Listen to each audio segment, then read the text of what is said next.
Telecompanija Borjomis ეთერში თქვენ უყურებთ გადაცემას თავისუფალი მიკროფონის აღამომშვიდობისა. 2013 წლის დასაწყისში შევეცდებით გადაცემის სტუმრებთან ერთად შევაფასოთ 2012 წელი. Როგორი იყო ეს წელი ჩვენი ქვეყნისთვის, ქალაქისთვის და საზოგადოებისთვის და რა იყო ამ წლის მთავარი მოვლენები? ჩვენი გადაცემის სტუმრები არიან ბორჯომის მუნიციპალიტეტის საკრებულოს დეპუტატები ვეფხვია გრიგალაშვილი და ვანო შალუტაშვილი, ჯეოჰოსპიტალსის ბორჯომის სამედიცინო გაერთიანების მენეჯერი, ირაკლი დიასამიძე და კომპანია IDS ბორჯომის საქართველოს გენერალური დირექტორის. პირველი მოადგილე ლევან ბაღდავაძე, მოგესალმებით. მადლობა რომ გვეწვიეთ დღეს გადაცემაში. და ვიდრე პოლიტიკურ ჭრილში განვიხილავთ 2012 წელს და შეფასებებს გავაკეთებთ, ბატონ ლევან, მინდა მოვისმინო კომპანიისთვის რამდენი მნიშვნელოვანი იყო 2012 წელი. მადლობა მოწვევისთვის. სასიამოვნოა პირველად მიწევს სტუდიაში გამოსვლა და მინდა პირველ რიგში ყველას მივულოცო ახალი წელი და გავლენილი შობა. მინდა ბედნიერება უსურვო წარმატებები უსურვო თითოეულ ბორჯომის მაცხოვრებელს, თქვენი ტელევიზიის მაყურებელს და ჯანმრთელობა უსურვო. რაც შეეხება ჩვენ კომპანიას 2012 წელი მოგეხსენებათ, შეიძლება ითქვას, რომ წარმატებული წელი იყოს ჩვენთვის. ეს ყველაფერი შეფარდებითია, რა თქმა უნდა, მაგრამ თუ ჩვენ განვიხილავთ იმ ჭრილში, თუ რაც მოხდა 2005 წელს, 2006 წელს დასაწყისში, როდესაც ჩვენ რუსეთის ბაზარი დავკარგეთ და შესაბამისად ბორჯომის გაყიდვები და მისი მომავალი დადგა გარკვეული დარტყმის წინაშე, ჩვენ მოვახერხეთ ძალიან დიდი გამოწვევების წინაშე, დიახ, გეთანხმებით და ჩვენ მოვახერხეთ ის, რომ გავეკეთებია დივერსიფიკაცია ბაზრების, მოვახერხეთ ის, რომ დაბრუნებულიყავით ზოგიერთ მიტოვებულ ბაზარზე, ასე ვთქვათ, რომელიც იმ პერიოდში არ განიხილებოდა იმის გამო, რომ ძირითადი ყურადღება და კონცენტრაცია იყო გამახვილებული რუსეთზე. ჩვენ მაინც მოვახერხეთ ის, რომ 2005 წელთან შედარებით 2011 წელს ჯერ კიდევ შარშან 11%-ით გავზარდეთ ჩვენი გაყიდვები და წელს უკვე 2005 წელთან შედარებით 30%-ით გაიზარდა გაყიდვები. შესაბამისად მინდა გითხრათ, რომ სრულად მოხდა, ასე ვთქვათ, იმ დანაკლისის შევსება, რაც ჩვენ რუსეთის ემბარგო მოგა. ეს ძირითადად ჩვენი საექსპორტო ქვეყნები, პირველ რიგში ეს არის უკრაინა, ყაზახეთი, ასევე ბალტიისპირეთი. მე მინდა გითხრათ, რომ ბალტიისპირეთი დღეს ითვლება ევროკავშირის წევრ ქვეყნებად არის ჩამოთვლილი, მასში შემოვალი ქვეყნები და მინდა გითხრათ, რომ ერთ-ერთი მნიშვნელოვანი ბაზარი არის ჩვენთვის. და აქედან გამომდინარე, ჩვენ 4 ოფისი გვაქვს გახსნილი, ესე იგი, გარდა იმისა, რომ ოფისი გვაქვს ასე ვთქვათ, საქართველოში, მის გარდა ჩვენ გვაქვს ოფისი გახსნილი უკრაინაში, ბალტიისპირეთში, ბელორუსიაში, აზერბაიჯანში და ასევე ველოდებით მომავალ წელს, პრინციპში ველოდებით იმას, რომ შესაძლებელი არის რუსეთის ბაზრის გახსნაც. მაგრამ მინდა სრული პასუხისმგებლობით განვაცხადო, რომ ჩვენ სრულყოფილად შევავსეთ ის და მოვახდინეთ დივერსიფიკაცია იმ ბაზრებზე და შევსებული იქნა, ასე ვთქვათ, ჩამონათვალი და დანარჩენი ქვეყნების და მინდა გითხრათ, რომ ჩვენ ვყიდით 40 ქვეყანაში ბორჯომს რა. ეს საკმაოდ მნიშვნელოვანი შედეგი და წარმატება იყო იმ სწორი მარკეტინგული ხედვის და იმ სწორი მიმართულების, რასაც ჩვენი კომპანია აწარმოებდა ამ წლების განმავლობაში. კარგით, წარმატებებს გისურვებთ. ბატონო ირაკლი, 2012 წელს ბორჯომში ამოქმედდა ბორჯომის მუნიციპალიტეტში 2 საავადმყოფო, ეს იყო ბაკურიანში და ქალაქში. რამდენად რთული იყო ეს წელი ამ კუთხით? მოგახსენებთ მაგ ყველაფერთან დაკავშირებით, თქვენ კარგად მოგიხსენებთ 2011 წელს განხორციელდა ეს რეფორმა ჯანდაცვის სფეროში. ძალიან თამამი ნაბიჯები იყო გადადგმული, ვინაიდან არც არანაირი ინფრასტრუქტურა არ იყო, არანაირი წინაპირობა არ იყო ამ ყველაფრის და რთული საკითხის წინაშე დადგა ჩვენი კომპანია. ვინაიდან ფაქტიურად არსებობდა 6 სამედიცინო დაწესებულება, რომელიც განლაგებული იყო ცალ-ცალკე და იყო ჩამოყალიბებული შეპესებად, სააქციო საზოგადოებად და მოხდა მათი შერწყმა. ჩამოყალიბდა ბაკურიანის სამედიცინო ცენტრი და ბორჯომის მრავალპროფილური საავადმყოფო. რა თქმა უნდა, სირთულეებთან იყო დაკავშირებული, იმიტომ რომ ფაქტიურად მოხდა მთლიანად კადრების ტრანსფორმირება მოხდა რაც არ არის რა თქმა უნდა იოლი, იყო ძალიან დიდი შემცირებები ამ ყველაფერთან დაკავშირებით, რაც თავისთავად მტკივნეულ საკითხებთან იყო დაკავშირებული, მაგრამ მადლობა უფალს ყველაფერმა ნორმალურად ჩაიარა და არც თუ ისე ცუდი წელი იყო, ასე რომ ვთქვათ 2012 წელი სამეცნიერო ცენტრისთვის. ახლა ვიდრე პოლიტიკურ წრილში დავიწყებთ 2012 წლის განხილვას, ჩვენ შეგვიძლია მოვისმინოთ საზოგადოების ადგილობრივების შეფასებები, როგორი იყო მათთვის 2012 წელი, როგორ აფასებენ და რას თვლიან ყველაზე მნიშვნელოვან მოვლენად 2012 წელს, ნახოთ ეს გამოკითხვა და შემდეგ გავაგრძელებთ გადაცემას.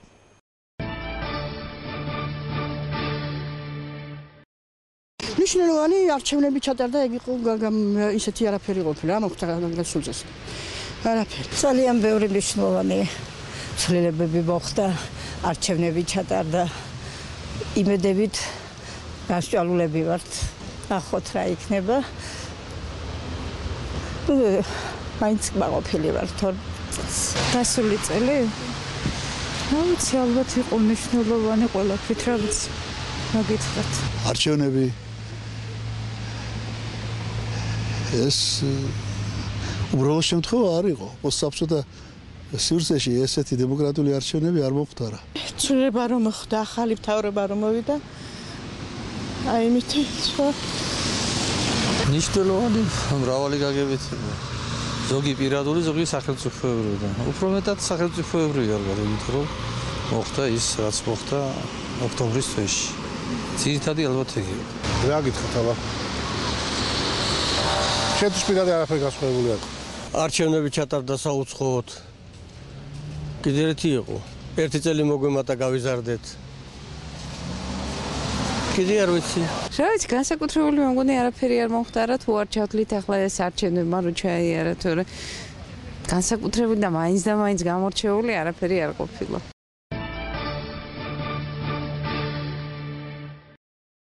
ბრუნდებით ეთერში ვაგრძელებთ გადაცემას 2012 წელს ვაფასებთ გადაცემის პირველ ნაწილში და როგორც მოვისმინეთ ადგილობრივების კომენტარები, ნაწილი ამბობს რომ არჩევნები იყო ყველაზე მნიშვნელოვანი რაც 2012 წელს მოხდა, ნაწილი თვლის რომ არც არაფერი ახალი და განსაკუთრებული არ მომხდარა ამ წელს. ბატონო ვეფხვია, მოდით მოვისმინოთ თქვენი შეფასება. თქვენ როგორ შეაფასებთ 2012 წელს? ქვეყნისთვის როგორი იყო 2012 წელი? ბორჯომისთვის თუ ზოგადად? მოდი ქვეყნისთვის ქვეყანაში როგორ იყო, შემდეგ უკვე ბორჯომი. რა თქმა უნდა, ეს იყო უმნიშვნელოვანესი წელიწადი ჩვენი ქვეყნის ისტორიაში, იმიტომ რომ ბოლო 20 წლის განმავლობაში დამოუკიდებლობის მოპოვების შემდეგ პირველი პრეცედენტი იყო, როცა ხელისუფლების არჩევნების გზით შეცვლა მოხდა. ჩვენ გვახსოვს, ეს არც ისე დიდი ხნის უკან მოხდა, როგორც წესი, ეს იყო კატაკლიზმები, გადატრიალებები, რევოლუციები, სამოქალაქო ომი გამოვიარეთ და პირადად ჩემთვის ეს ძალიან მნიშვნელოვანი იყო, რაც ეს მოხდა, იმიტომ რომ საქართველოს ამ თავისი არჩევნებით დაამტკიცა, ის არის ევროპული ცივილიზაციის გამოყოფილი ნაწილი. რა თქმა უნდა, ეს შეიძლება არ იყო იდეალურად, ყველაფერი იდეალურად ჩატარებული, რა თქმა უნდა, იყო ხარვეზები და ამის გარეშე ბრუნებია შეუძლებელია, მაგრამ ნებისმიერ შემთხვევაში ეს იყო ქვეყნისათვის წინ გადადგული ნაბიჯი. მე დარწმუნებული ვარ, რომ ამ არჩევნებმა საქართველოს კიდევ უფრო დააახლოა იმ თავის სტრატეგიულ მიზანს, როგორიცაა ევროკავშირსა და ნატოში გაწევრიანება. მნიშვნელოვანი ნაბიჯი გადაიდგა ამ კუთხით, დარწმუნებული ვარ, რომ ეს ქვეყანას ეკონომიკურ აღმავლობასაც მოუტანს, იმიტომ რომ ბატონი ლევანი დამეწუნება ნებისმიერ ინვესტორისათვის მთავარია, რომ ქვეყანაში იყოს მშვიდობა, სტაბილურობა და იქ ხელისუფლების ცვლა არ აისახებოდეს და ვთქვათ ბიზნესზე, ეკონომიკაზე და არ იწევდეს რაღაცა საოცარ კატაკლიზმს. ასე რომ მე მიმაჩნია, რომ ძალიან მნიშვნელოვანი იყო და ქვეყანამ რეალურად ძალიან დიდი ნაბიჯი გადადგა წინ. კარგით, ბატონ ვანოს შეფასება მოვისმინოთ და შემდეგ უკვე შევაფასოთ როგორი იყო ბორჯომისთვის კონკრეტულად ეს წელი ბატონ ვანაკის. მადლობა სტუდიაში მოწვევისთვის, მეც უერთები მილოცავს, ულოცავ თქვენს მაყურებელს შობა ახალ წელიწადს, უსურვებ ყოველივე საუკეთესოს. ძალიან რთულია 2012 წელს შეფასება ერთიან მთლიან კონტექსტში, მაგრამ მე მაინც ყველაზე მნიშვნელოვანი მოსახლეობის აბსოლუტურად სწორი დამოკიდებულება გამოჩნდა, იმიტომ რომ 2012 წელი მაინც პოლიტიკური ნიშნით იყო გამორჩეული, რადგან საპარლამენტო არჩევნები გველოდა ჩვენ წინ 2012, რომელსაც ძალიან გადამწყვეტი მნიშვნელობა ჰქონდა საქართველოს ისტორიაში და მოლოდინის განცდა საზოგადოებაში თუნდაც ამ არჩევნებს უნდა დაებრუნებინა. ეს სწორედ ესეც მოხდა. მაინც გამოყოფდი, რომ ეს იყო პოლიტიკური ბატალიების წელი, ძალიან მძიმე, რთული ეს იყო ჩვენთვის ახალი ხილი, რასაც ქვია ხელისუფლების უმტკივნეულო და დემოკრატიული გზით გადაცემა. გამოყოფდი არასამთავრობო სექტორის უპრეცედენტო აქტიურობას ქვეყანაში, მაგ წვლილს პოლიტიკური პოლიტიკის შექმნაში, მედიის როლს გამოყოფდი ძალიან და საერთო ჯამში ამ ყველაფერმა 1 ოქტომბრამდე მივიყვანა. მე გამოყოფდი კიდევ რამდენიმე იმას, მაგალითად 2012 წელს ორი მნიშვნელოვანი ტერმინი დაამკვიდრა ჩვენს ცხოვრებაში, მაგალითად ყველას ახსოვს ეს ცნობილი მასტკერი და მასტოფერი არჩევნებამდე, რომელსაც მთელი საზოგადოება მოიცვა და გარდა მედია სივრცეში მომუშავე ადამიანები. რა თქმა უნდა, ეს ყველას ოჯახში შევიდა ეს სიტყვა და არჩევნების შემდეგ ეს ყველასთვის ცნობილი კოჰაბიტაცია, ეს ორი ლექსიკონიდან ეს ორი სიტყვა ყველას მეხსიერებაში ჩარჩა 2012 წელს და რა ვიცი, ფიქრობ, რომ საკმაოდ ნაყოფიერი და შედეგიანი წელი იყო და შეფასება ერთი წინადებით ესე შეიძლება ეს იყო რთული, მაგრამ ძალიან საინტერესო წელი. კარგი, დაუბრუნდეთ მოდით ბორჯომს და ბორჯომთან დაკავშირებით თუ ისაუბროთ, როგორი იყო ბორჯომისთვის ეს წელი. იყო თუ არა განსაკუთრებული და კონკრეტულად იყო თუ არა მნიშვნელოვანი ბორჯომისთვის ეს წელი, გასაგებია რომ ქვეყნისთვის იყო. ბორჯომში რა შეიცვალა ამ 1 წლის განმავლობაში? კი ბატონო, რა თქმა უნდა, ბორჯომში ძალიან ბევრი რამე შეიცვალა, ჯერ თეორიულ ეკონომიკურ ასპექტს მოგახსენებთ და შემდეგ პოლიტიკურადაც შეიცვალა ბორჯომში ძალიან ბევრი რამე, ისე როგორც ქვეყანაში. თავს არ შეგაწყეთ ციფრებით, უბრალოდ მარტივად ვიტყვი, რომ ბორჯომის ბიუჯეტი 16 მილიონამდე გაიზარდა 2012 წლის განმავლობაში, 5 მილიონი იყო დაგეგმილი 5 მილიონის ნაცვლად. მაგრამ ცენტრალური ტრანსფერების ხაზზე მოხდა ამ თანხის 16 მილიონამდე გაზრდა, ძალიან ბევრი რამე ჩავიდა ინფრასტრუქტურაში და ვიცით, რომ ბორჯომი ინფრასტრუქტურის განვითარების გარეშე ჩვენ დამსვენებელი არ გვეყოლება და მომავალი არ გვეყოლება, აქედან გამომდინარე, ამ ხრივ ძალიან ბევრი რამე გაკეთდა. თუნდაც ის რომ ბორჯომში უკვე ცენტრალურ გზებზე აღარაა საუბარი და ჩვენ შიდა ეზოების მოასფალტება დავიწყეთ და წყლის პროექტი დამთავრდა, რამოდენიმე სასტუმრო შენდება, ვიცით, და მნიშვნელოვანი სამუშაოები დასრულდა და წელს უკვე ალბათ საბოლოო დასრულება პირველ დამსვენებლებს მიიღებენ.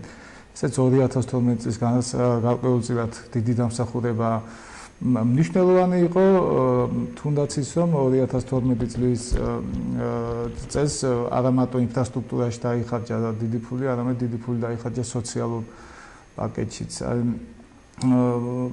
ეს იყო ის სოციალური პაკეტი, რომელიც ჩვენ დავამტკიცეთ, ასევე ძალიან დიდი თანხები ჩაიდო თქვენ შეადგესებით საკრებულოს ფორმაზე მოქალაქეების თუნდაც საოპერაციო ხარჯებზე, სოციალურ ეს ხო, მაგრამ ეს იყო საოპერაციო თანხები და არა ეს და თუნდაც ბოლო 2 თვის განმავლობაში დაახლოებით 100.000 ლარამდე, მთელი წლის განმავლობაში 300.000 ლარამდე დაიხარჯა და ამ ბოლო 2 თვის განმავლობაში 100.000 ლარზე მეტი ჩაიდო ამ კუთხით. ანუ 2012 წლის განმავლობაში რეზუმესავით თუ გავაკეთო, ძალიან ბევრი რამე ჩაიდო ინფრასტრუქტურაში და ძალიან ბევრი რამე ჩაიდო სოციალურ პაკეტშიც.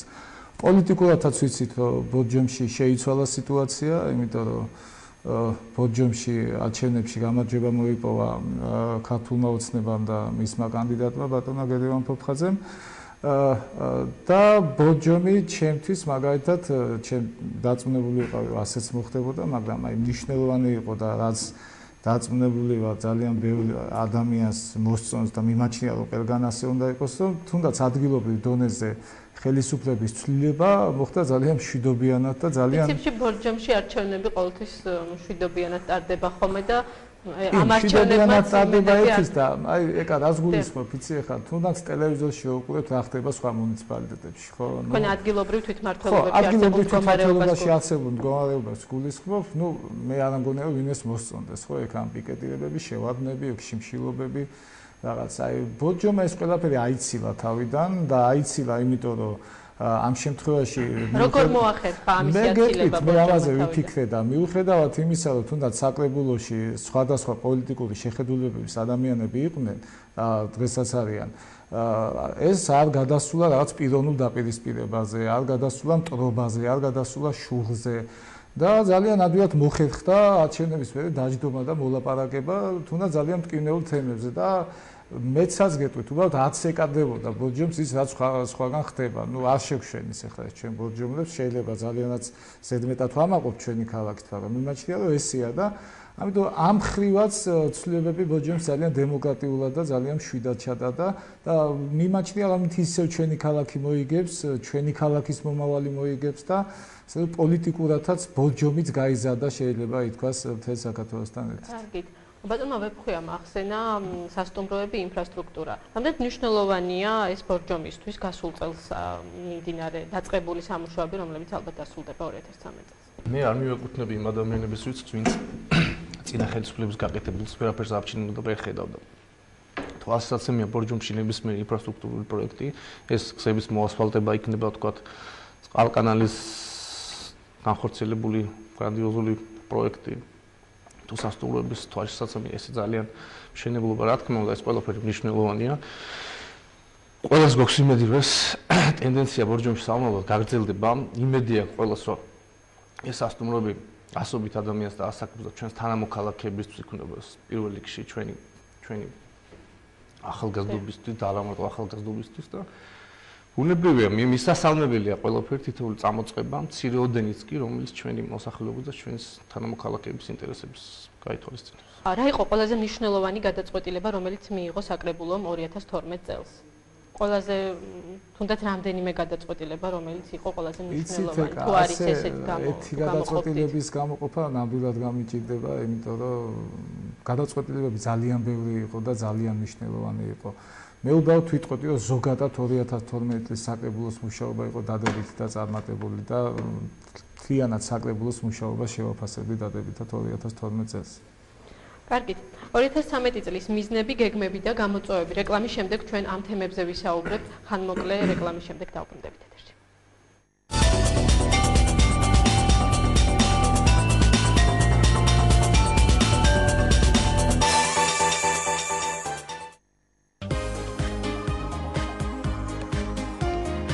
იჩქარეთ, ელიტ ელექტრონიკში სასაჩუქრე აქცია დაიწყო. თითოეული შეძენი ინივცე მიიღებთ საჩუქარს. გასქური შეძენის შემთხვევაში კი ელიტ ელექტრონიქსი გჩუქნით ელექტროღუმელს. გააკეთეთ არჩევანი ელიტ ელექტრონიქსზე და შეიძინეთ ფასდაკლებით თქვენთვის საჭირო ნივთი. განსაკუთრებული ფასდაკლება მოქმედებს ბოშის ტექნიკაზე. 6 კილოგრამიანი ბოშის სარეცხის მანქანა სულ რაღაც 749 ლარად. აგრეთვე ფასდაკლება მოქმედებს სხვა სახის ტექნიკაზე. მაცივრები, გასქურები, LCD ტელევიზორები, ფოტოაპარატები, მობილური ტელეფონები, მტვერსასრუტები. მოგბრძანდით, შეიძინეთ თქვენთვის სასურველი ნივთი და გააფორმეთ განვადება TBC, საქართველოს, Liberty, TAO და კრედო ბანკებში. ელიტ ელექტრონიქსი მუდამ თქვენ სამსახურში.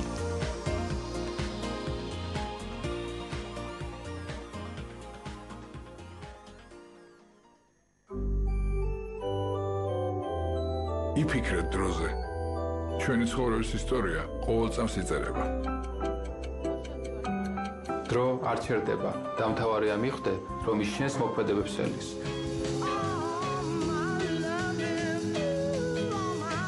დროს არც დასაწყისი აქვს და არც დასასრული. არსებობს წარსული, რომელზეც სწავლობ. აწმყო, რომელიც ეს წამია გავიდა. და მომავალი. TBC ბანკი 20 წლის.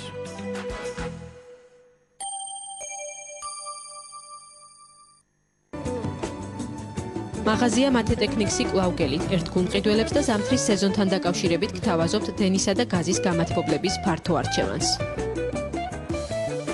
ასევე საყოფაცხოვრებო ტექნიკის დიდ არჩევანს. სარეცხის მანქანებს, მაცივრებს, გასქურებს, დამწოვებს, LCD ტელევიზორებს, კომპიუტერებს და უამრავ საჭირო ნივთს. შეძენა შეგიძლიათ განვადებით TBC, საქართველოს, Liberty, TAO პრივატ ბანკისა და კრედოს ნატურისხის ბარათის მეშვეობით. გადახდა შეგიძლიათ პლასტიკური ბარათით. შეძენილი ნივთის მიტანა და მონტაჟი შედის ღირებულების ფასში. მისამართი ხაშური რუსთაველის ქუჩა ნომერი 58. საქართველოს სოფლის მეურნეობის სამინისტრო და შპს მექანიზატორი მთელი საქართველოს მასშტაბით აცხადებს ტრაქტორის მემანქანეთა 900 ვაკანსიას. გიწვევთ მექანიზატორთა პროფესიულ გადამზადებაზე, რომლის წარმატებითი დასრულების შემდეგ დასაქმდებით 2013 წლის გაზაფხულიდან. განცხადების მიღება წარმოებს 3-დან 15 ივნისამდე. რაიონებში განთავსებულ სურსათის უნებლობის სააგენტოსო და მექანიზატორის სერვის ცენტრებში. სასწავლო კურსი ტარდება გაეროს განვითარების პროგრამის ხელშეწყობით. ისწავლე დასაქმნიდან მოემზადე გაზაფხულისთვის.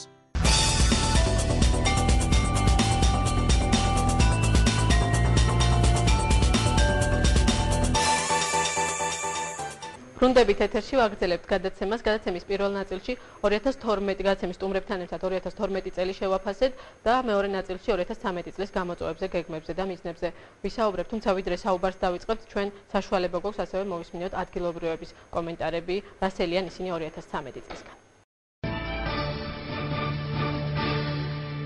ყველაფერს სიკეთეს ველოდებით. ყველაფერ კარგს. იმედი გვაქვს, რაც მთავარია და დანარჩენი ალბათ ღვთისნებაა ყველაფერს. ყოველივე კარგს იმედების ასე ვთქვათ გამართლებას, მშვიდობას, რაც ალბათ ყველაზე მთავარია. აი მარშვენების შემდეგ უკვე მოლოდინები მაქვს, რომ ყველაფერი კარგ ხარ შეიძლება. ყველაფერი კარგად იქნება. თუ კეთილობას ველოდებით, უფრო უკეთესობას. კარგს იმედი რა თქმა უნდა.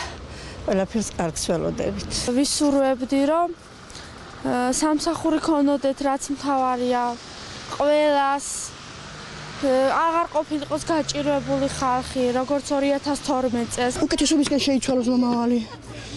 უფრო მშვიდობა იყოს, გაერთიანება იყოს. მშვიდობა, სტაბილურობა და საქმეება ეს არის ის თემები, რომელზეც ყველაზე აქტუალურად საუბრობენ ქუჩაში და რისი მოლოდინიც აქვთ ბუნებრივია ადგილობრივებს. ბატონო ირაკლი, ჯანმრთელობას რაც შეეხება, რა ხდება 2013 წელს თქვენთან, რა გეგმები გაქვთ და რა გამოწვევების წინაშე დგას სამედიცინო ცენტრი როგორც ბორჯომში საბაკურიის გაერთიანება ზოგადად? 2013 წლისთვის ჩვენ ისევ იგივე პრიორიტეტები რჩება, ჯანდაცვის ხელმისაწვდომობა, სერვისების მრავალფეროვნება, რაც დღითი დღე ინვესტიციები მატულობს, ინვესტიციების ჩადება იმ კუთხით 2012 წლის ბოლოსთვის ჩვენ დავამონტაჟეთ კომპიუტერული კვლევის აპარატი, რასაც თქვა სხვა ბევრი რაიონი ვერ დაიკვეხნის ამ ყველაფერზე. განავითარეთ ტრaumatologიური მიმართულება, რაც ბორჯომს არ ყოლია ძალიან დიდი ხანია. ასევე ოტოლარინგოლოგი სპეციალისტები ჩამოვიყვანეთ, ოტოლარინგოლოგი, ტრaumatologიური ქირურგია, ასე რომ ვთქვა და ან დამატებით სერვისებს მიიღებენ 2013 რა თქმა უნდა და ნებისმიერი სერვისი რაც არის პოლისით გათვალისწინებული თუ ნებისმიერი სამედიცინო მომსახურება უკვე გაეწევა ბორჯომში და არა სხვა რაიონში რაც ხდებოდა გასულ წლებში. იმ კუთხით რომ ხდებოდა გადაყვანა და ოპერაციებს იკეთებდნენ თბილისში, ჩვენთან უკვე ჩართულია რეფერალური სამსახური და ნებისმიერი ოპერაცია გაკეთდება ბორჯომში. ხარისხად შეეხება, რამდენ შეგვიძლია ხარისხიანი მომსახურება შეგვიძლია? ხარისხიანი მომსახურება, რა თქმა უნდა, მაგის გარანტიას ჩვენ ვიძლევით, იმ კუთხით რომ ყველანაირი აპარატურა გვაქვს, თანამედროვე ინფრასტრუქტურა შესანიშნავია და სპეციალისტები მოწვევით ყავს თბილისიდან, წამყვანი სპეციალისტები. კარგით, ბატონო ლევან, IDS ბორჯომის საქართველოს გამოწვევები 2013 წლისთვის. ახალი ბაზრების ათვისებას ხომ არ გეგმავთ, რა სიახლეები გექნება და კონკრეტული სტრატეგია აქვს კომპანიას? 2013 წლის პრიორიტეტები ასევე განიხილება ჩვენთან. პირველ რიგში ეს არის ბაზრების დივერსიფიკაცია. მოგეხსენებათ, მე უკვე აღვნიშნე, რომ 40 ქვეყანაში ვყიდით ბორჯომს და იმედია 51-ეს რუსეთი იქნება ამ შემთხვევაში და რა თქმა უნდა რუსეთის გარდა ჩვენ ვფიქრობთ სხვა ბაზრებზეც და ეს ციფრი იზრდება და მე გარწმუნებთ, რომ ის გაიზრდება. რაც შეეხება მეორე პრიორიტეტს, ეს არის ახალი ბრენდების შეთავაზება. მოგეხსენებათ, რომ ჩვენი ძირითადი 4 ბრენდი იწარმოება ჩვენ კომპანიაში, ეს არის ბორჯომი, ლიკანი, ბორჯომის წყაროები და ბაკურიანი და ჩვენ მომხმარებელს ახალ ბრენდებსაც შევთავაზებთ. იმედია, რომ ისინი ამას ძალიან სიხარულით შეხვდებიან. და შეგვიძლია კონკრეტულად თქვა. ჯერ ამ ეტაპზე ვერ ვიტყვი და შემდეგ ეს იქნება ყველასთვის რა თქმა უნდა სიახლე და ძალიან სასიამოვნო ინფორმაცია რა. მაგრამ ახალი ბრენდები რო იქნება, ამის გარანტიას გაძლევთ ნამდვილად რა. ეს იქნება წლის პირველ ნახევარში თუ მეორე ნახევარში ამის დაზუსტება? ეს იქნება გაზაფხულისთვის. იცით, მოგეხსენებათ, რომ საერთოდ ზოგადად მინერალური წყლის მოხმარება უფრო მეტად იწყება გაზაფხულიდან და შესაბამისად ზაფხულის სეზონში და სწორედ აი ამ გაზაფხულიდან მოყოლებული სეზონისთვის შევთავაზებთ ჩვენ მომხმარებელს ახალ ბრენდებს. და ასევე ჩვენი პრიორიტეტი იქნება ტექნოლოგიური სიახლეები, რასაც ჩვენ ვაპირებთ, რომ გამოხორციელოთ ჩვენ წარმოებებში. მოგეხსენებათ, შარშან 2012 წლის ივნისში ჩვენ დავაყენეთ უახლესი ჩამოსხმელი ხაზი, ეს არის კრონესი, საუკეთესო მსოფლიოში ერთ-ერთი საუკეთესო ბოლო მოდელი, რომელიც აწარმოებს 16000 ბოლტს საათში და ეს არის მართლაც თქვენ შეგიძლიათ მოგზანდეთ და ნახოთ ქარხანაში, ეს არის ნამდვილი მშვენება ჩვენი ქარხნის და ასევე ვაპირებთ 2013 წელს ახალი ტექნოლოგიური ხაზების მონტაჟს და ჩვენი ინფრასტრუქტურის განვითარებასაც თვითონ ქარხნების შიგნით და ვიმედოვნებთ, რომ ჩვენი ქარხნები ყველანაირ საერთაშორისო სტანდარტებს დააკმაყოფილებს მომავალში. ყველაზე მნიშვნელოვანი გამოწვევა ბატონ ვეფხა, რომლის წინაშეც დგას დღეს ჩვენი ქვეყანა რა არის ეს? ორიგინალური არ ვიქნები თუ იტყვი პირველ რიგში ეს არის დასაქმება. დასაქმება ეს არის ჩვენი ქვეყნისათვის და ბორჯომისთვის უმნიშვნელოვანესი პრობლემა. ჩვენ ვიცით, რომ ბორჯომში ძირითად სამუშაო ადგილებს სწორედ წარმოადგენს საჯარო მოსამსახურეები და კომპანიაში დასაქმებული ადამიანები, პირველ და მეორე ქარხანაში დასაქმებული ადამიანები. პრაქტიკულად ჩვენ ბორჯომის სხვა საწარმოები არ გაგვაჩნია, თუ გაგვაჩნია ძალიან უმნიშვნელო. ეს რაღაც ესე ზოგადად დიდ სურათს ვერ ქმნის. მცირე ფილმები, მცირე საწარმოები არის, მაგრამ ძალიან მცირე რაოდენობით, რაც სამწუხაროდ ამინც ვერ ქმნის. ამიტომ ყველა იმედით შევყურებთ 2013 წელს. ჩვენ ვიცით, რომ 2013 წელს 4 ძალიან დიდი სასტუმრო იხსნება ბორჯომში. თუნდაც მარტო ყოფილი მეოთხე სამმართველოს ტერიტორიაზე აშენებული უზარმაზარი კომპლექსი რადღის და ჩვენი მთავარი იმედები სწორედ აი ამ სასტუმრო კომპლექსების გახსნას უკავშირდება.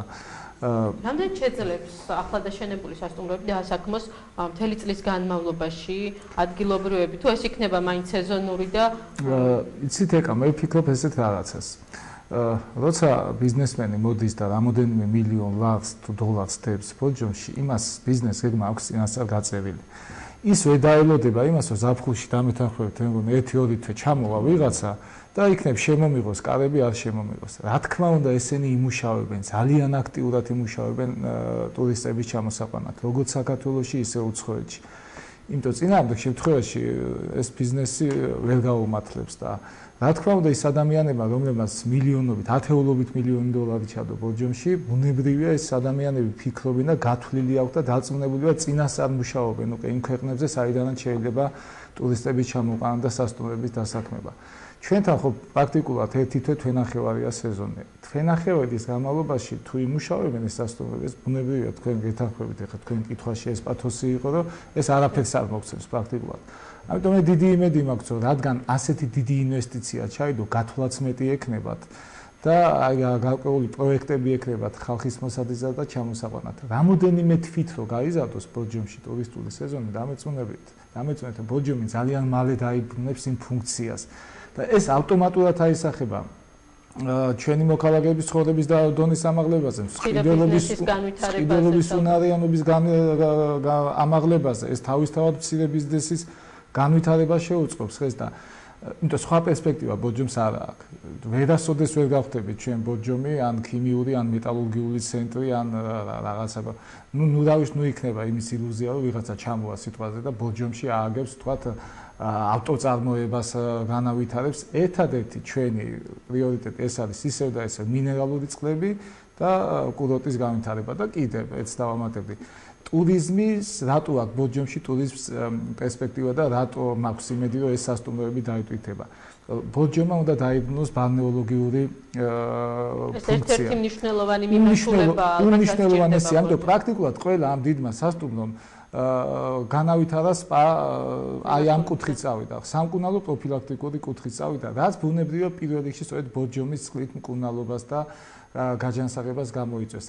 და ბორჯომი არის ბრენდი კიდევ, რომელიც ძალიან ცნობილია ყოფილ პოსტსაბჭოთა და სივრცეში. ამიტომ მე იმედი მაქვს, რომ ძალიან ბევრი ადამიანი სწორედ იმიტომაც ჩამოდიოდა ბორჯომში, რომ არ იყოს შესაფერი კლასის სასტუმროები. ასე რომ ამ კუთხითაც მე დარწმუნებული ვარ, პრაქტიკულად ბორჯომში ყველა ფენის დამაკმაყოფილებელი სასტუმრო კომპლექსები იქნება და მე იმედი მაქვს და ბალნეოლოგიური არის 12 თვე წლის განმავლობაში. ამას მარტო ზაფხული არ ჭირდება. იმუშავებს მთელი წლის განმავლობაში. აბსოლუტურად ვეთანხმები.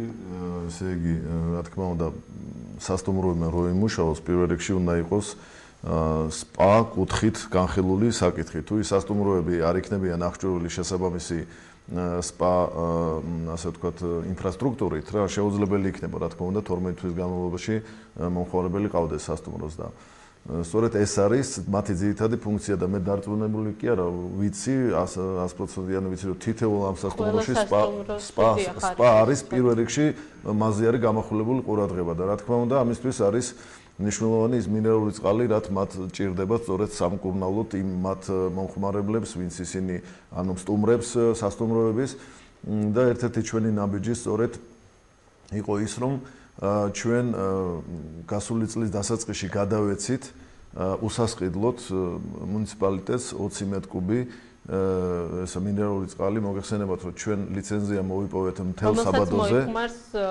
რომელსაც მოიხმარს ჩამოსული სტუმრები და შესაბამისად მომავალში ყველა ის სასტუმრო სადაც სპა იქნება წარმოდგენილი ისინი ამ წყალს მოიხმარენ შესაბამისად რა და სწორედ მიუხედავად იმისა რომ ჩვენ ლიცენზიის მიხედვით ვალდებულები ვართ ყოველ კუბზე გადავიხადოთ 10 ლარი მიუხედავად ამისა ჩვენ ამ ხარჯს ვიღებთ ჩვენ თავზე და მუნიციპალიტეტს ამ წყალს ამ რაოდენობის წყალს ვაძლევთ უფასოდ იმისათვის რომ სწორედ ინფრასტრუქტურა საკურორტო ინფრასტრუქტურა და საბალნეოლოგიური ინფრასტრუქტურა განვითარდეს.